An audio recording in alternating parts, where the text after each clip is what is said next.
Good morning, everyone. Thank you so much for having me here today. So let's start with what is a brand? Now, if you think about your brand is actually a corporate identity. It is who you are or who your business presents itself to be. So consider, if you are not in the room, what are people saying about your brand?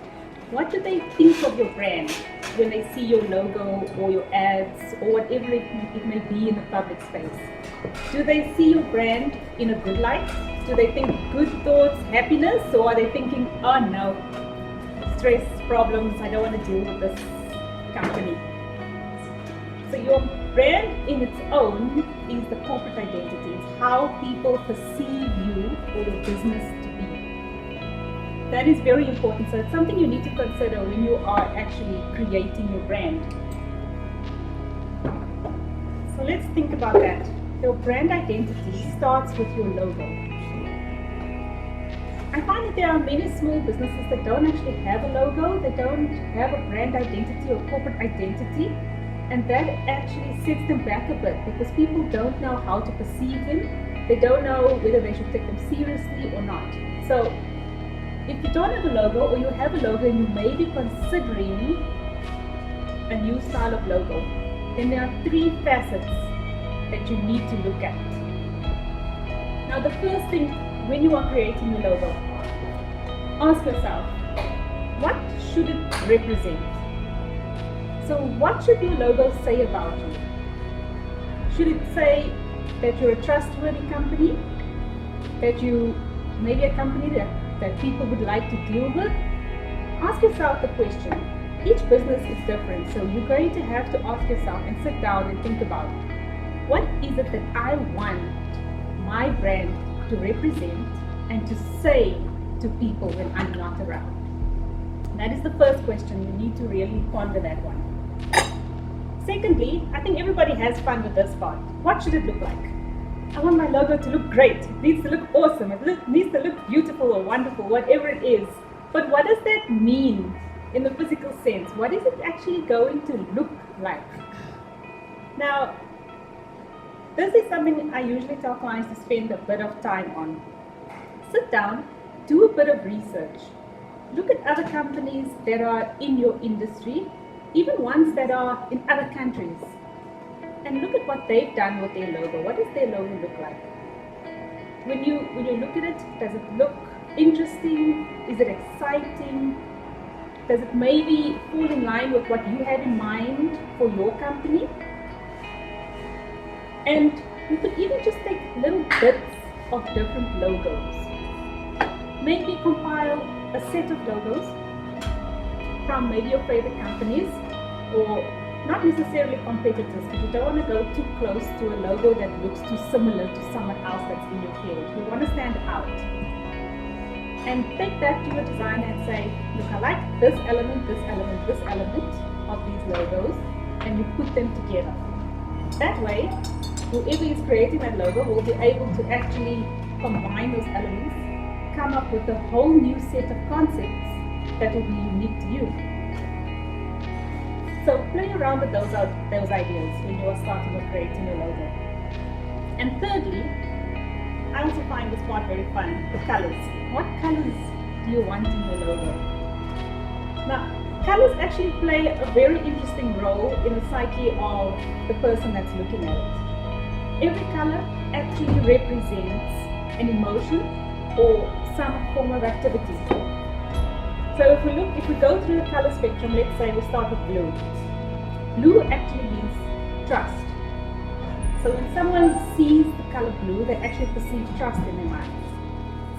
When they see yellow, it creates happiness.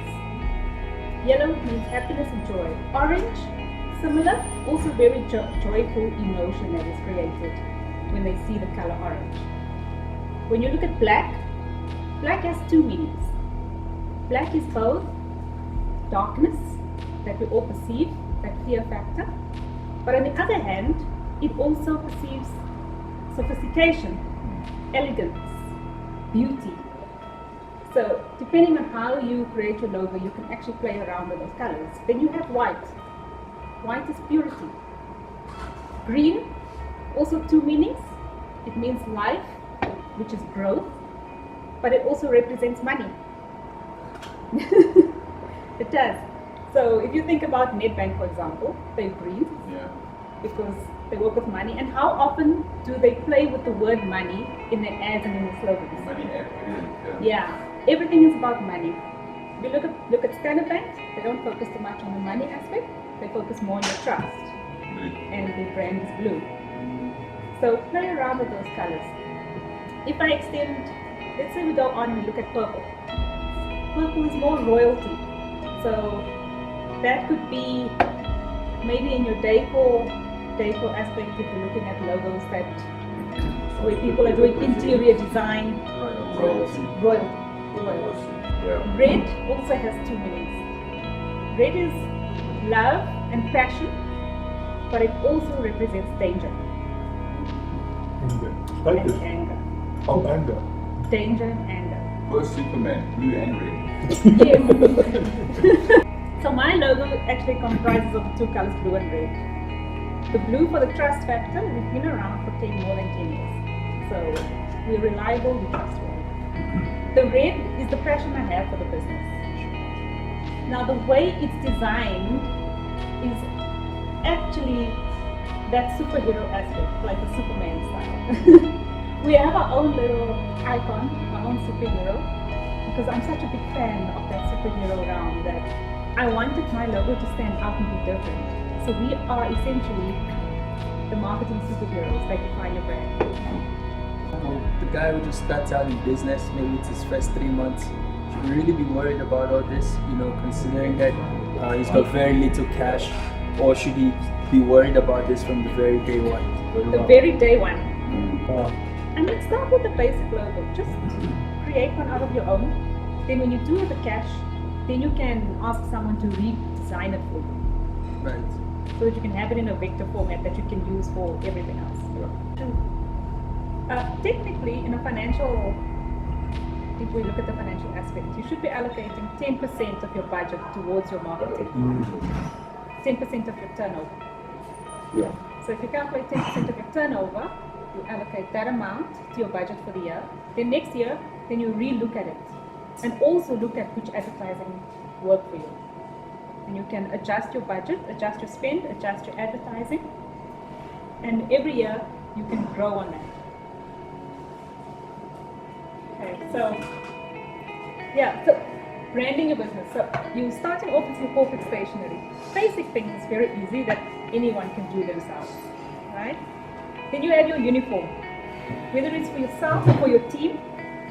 Wear your brand, wherever you are, wherever you go, whether you're presenting, like myself for example, you wear your brand wherever you are.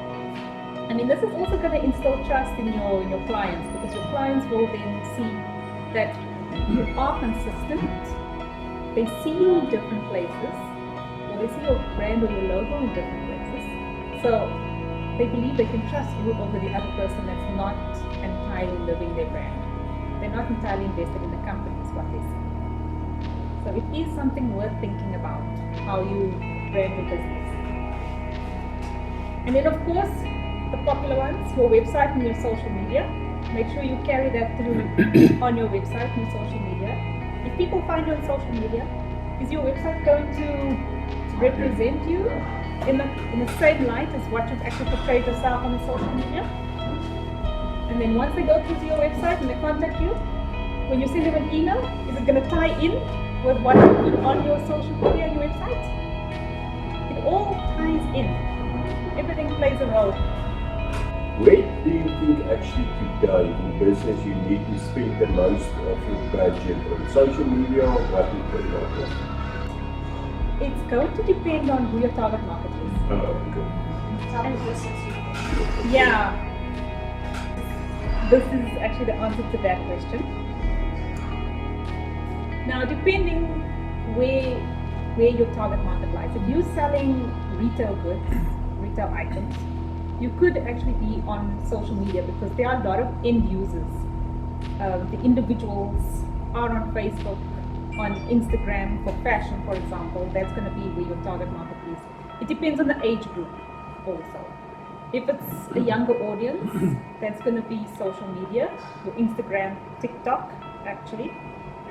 If it's going to be business owners, you could go Facebook because that's an older generation group. That's not over 30s mostly. 40-year-olds, 50-year-olds, those are on Facebook. LinkedIn, of course, also popular for business networking.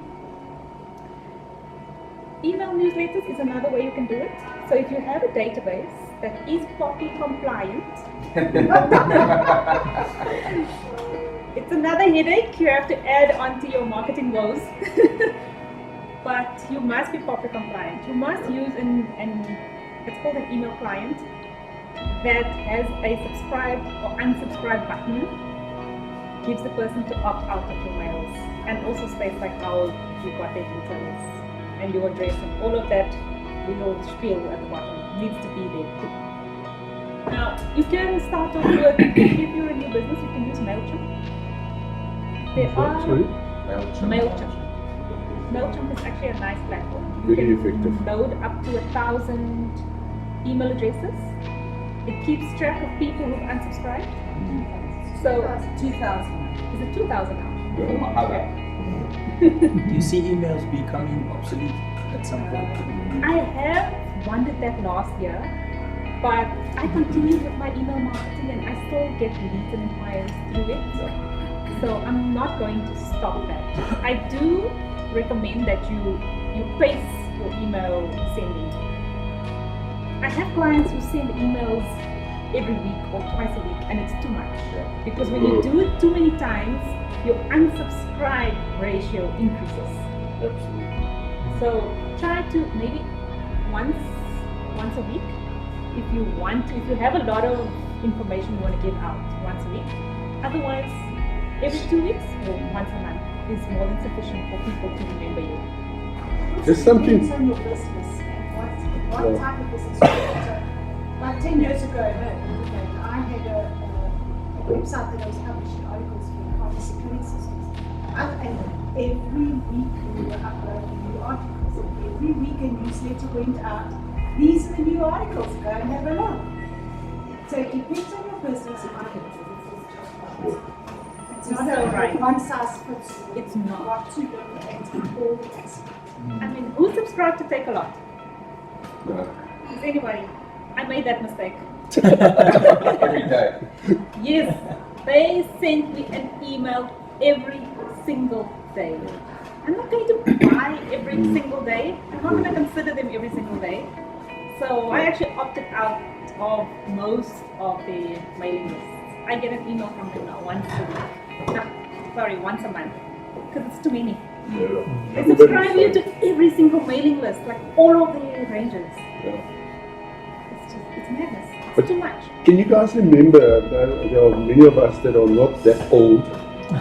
In the days gone by, we sent out letters. Oh, I love letters. Letters were posted. Why And do we newsletters. This email is the same, it's just faster and electronic. So it's still the same principle, the same information, it's just in a different format. Why don't we do that? Let's do that. More value to the handwritten when That's a business fact. handwritten, some personal they I used to do the So same. January Post it specials. because Send it them doesn't out matter now. who you send it to. Just make it. Okay, now you're giving away your ages here, eh? Actually, something I used to do. You're actually making me reconsider my marketing strategy.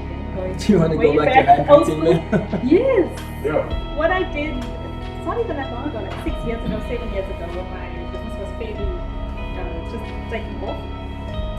I had a database of physical addresses of my clients, and I would type out a little letter at the end of the year to wish them Merry Christmas and whatever. And I'd also put in a promotional gift just to say thank you. So I would send them off, and then the next year they would say, "Oh, I got your gift. It was so cute. Thank you so much." Like, yeah. So I want to just want to share a story that you might find quite interesting talking on that handwritten note. So when Yuppie Chef started out of the guy's garage, he did such an interesting case study.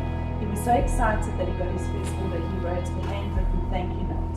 And that became their marketing strategy. And they stopped it about 2 years ago, and they had such a backlash from their clients that they started it now. So every person at Yappy Chef, when you start, doesn't matter what position, you spend your first week writing thank you letters. Oh, that's And it's so beautiful. Oh, nice. Whenever It's you order amazing. from them, they'll personalize it. So they'll say, thanks for ordering the coffee cup, Sonia. I hope you're having friends over to join coffee. So it's so personal that it really became like such a success. It's such a great case study that you can Google online. So good.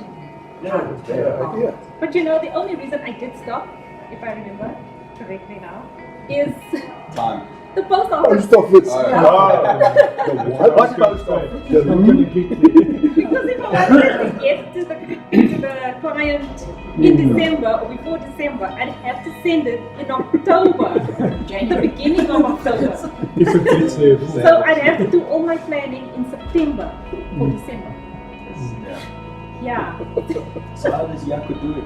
Does he just No, so what Yappy Chef, they put it in your parcel. So as you open your box, there's a thank you letter on top of your box. That's fantastic. Oh, you've just given me an idea. That's very good. Yeah. I like that. Let's go back old school. Hallelujah. Yeah. A lot of people are moving offline anyway. Or well, social media is not actually supposed to be, or online isn't supposed to be your main way of holding your brand. It should actually fall in with the offline elements. I mean, there's also local magazines, promotional products like we just spoke about, signage, ad boards. There's quite a number of ad boards that you see around that doesn't cost as much as these giant billboards that cost like 100,000 rand. Crazy prices for a billboard. You can get a basic signage board on the side of a school or a building of some kind. There's many different creative ways you can do it. But look at your And I'm target looking for a market. salami. Yes. Yeah. Actually thinking of using her. I love that the video ads she does in the different places. And then of course, you all know events. Networking, corporate events is a great way to get new clients, to get your brand out there. The golfers, if your clients are big corporates or you're looking to target big corporates, maybe try golfing. Maybe worth it. You could have a little pop-up table there, show your brand off. In addition to that, when you do this, when you do follow all of these activities for building your brand, there's a few things you need to keep in mind. Don't forget, capture people's details. I mean, get their business cards, ask them, is it okay if I add you to my mailing list? Yes. And then you add them on your list. That's going to build your database for your emails. If you're going to do the physical mailing, ask them for the address, if it's not on their card. Okay, then I just want to close off on a very important part that many business owners, especially small business owners, give me some backlash on, is you are your brand. If you're starting a business, if you're a small business, whether you like it or not, you are your brand. You're going to have to love your brand. You don't have the money just yet to buy an influencer, let's put it that way, or a brand ambassador. They cost fortunes. But you don't need one of those, not while you're small. Be the face of your brand yourself. And don't hide your face. I spoke to someone last week, they wanted to make videos. You know, I'll be editing his videos also. And he wanted to hide his face, he just wanted to show his hands. And I said to him, Hey, I would also like that. I would also shoot my hands. that's creepy, man. yeah. I said to him, okay, now you're showing your hands only. How are those people going to know it's you when they true. see you at a market or some The sort? knuckles. Pluck up the courage to make your own marketing videos that you're going to post onto YouTube. Do your own DIY videos for plumbing maybe. Like, make your own funny videos even. Whether you're going to have a combination of funny, a combination of your serious, what you really do. Be your brand ambassador.